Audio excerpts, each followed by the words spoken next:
بسم اللہ الرحمن الرحیم۔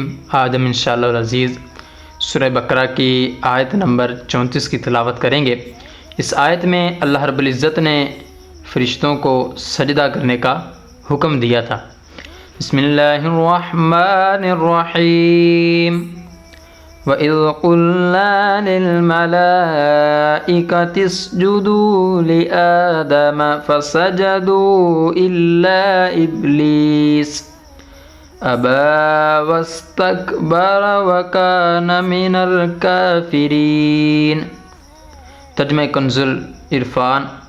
اور یاد کرو جب ہم نے فرشتوں کو حکم دیا کہ تم آدم علیہ السلام کو سجدہ کرو تو ابلیس کے علاوہ سب نے سجدہ کیا تو اس نے انکار کیا اور تکبر کرنے والوں میں سے ہو گیا۔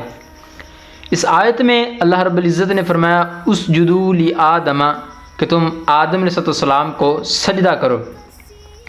اللہ تعالیٰ نے حضرت سیدنا آدم علیہ السلام کو تمام موجودات کا نمونہ اور عالم روحانی اور جسمانی کا مجموعہ بنایا اور فرشتوں کے لیے حصول کمالات کا وسیلہ بنایا تو انہیں حکم فرمایا کہ تم آدم علیہ السلام کو سجدہ کرو، کیونکہ اس میں آدم علیہ السلام کی فضیلت کا اعتراف اور اپنے مقولہ جو فرشتوں نے کہا تھا اتجعل فیہا کی جو بات انہوں نے کہی تھی معذرت بھی ہے۔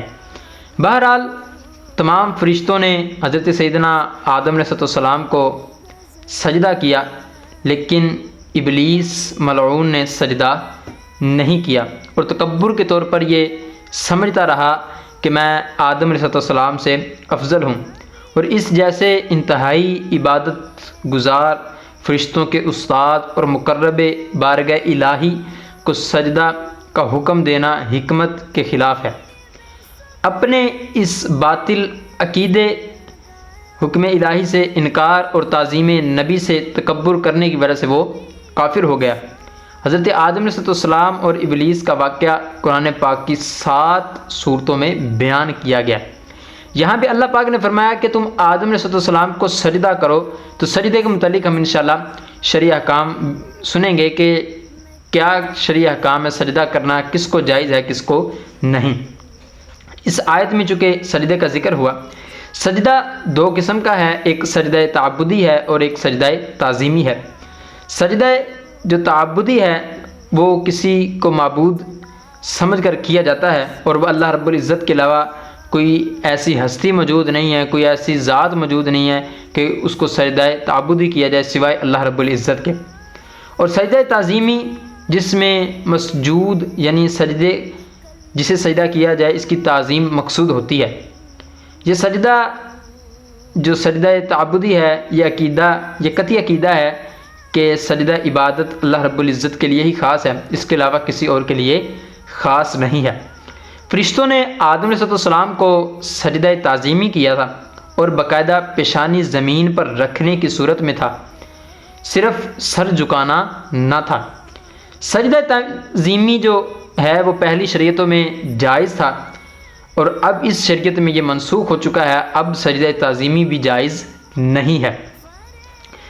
لہٰذا کسی پیر، ولی یا مزار پر اگر کوئی سجدہ تعظیمی کرے گا تو یہ حرام کام ہے، لیکن یہ یاد رہے کہ تعظیمی سجدہ کرنے والوں پر یہ بہتان باندھنا کہ یہ معبود کو سمجھ کر سجدہ کیا جاتا ہے، یہ اس تعظیمی سجدے سے بڑا جرم ہے، کیونکہ یہ مسلمان کو مشرک کہنے کے برابر ہے۔ اعلیٰ حضرت رحمۃ اللہ تعالی علیہ نے اپنی کتاب فتاوی رضویہ شریف میں 22ویں جلد میں آپ نے فرمایا ہے، آپ فرماتے ہیں کہ غیر اللہ کو تعظیمی سجدہ کرنے کے حرام ہونے پر آپ نے ایک عظیم کتاب لکھی ہے کہ سجدہ تعظیمی بھی اس امت میں حرام ہے۔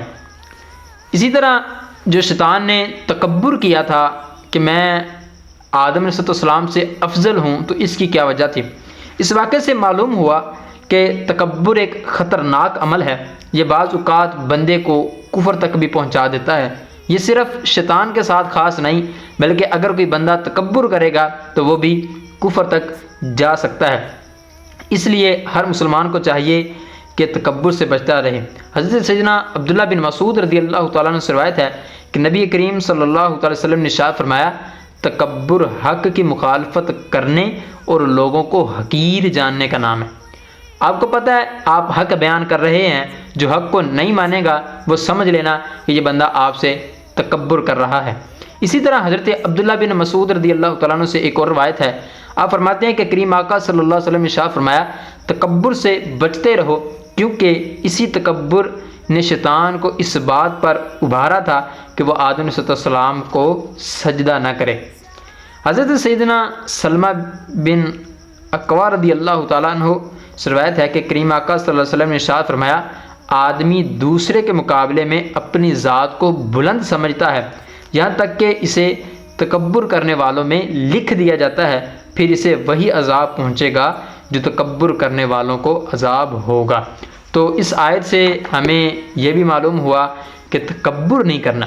آج کل ہر شعبے میں یہ ہوتا ہے کہ بندہ ایک دوسرے سے تکبر ہوتا ہے، کیونکہ اسے پوسٹ بڑی مل گئی ہے، میں چھوٹا رہ گیا، اس کی سیلری زیادہ ہے، میری کم ہے، تو بات بات پہ بندہ تکبر کرتا ہے۔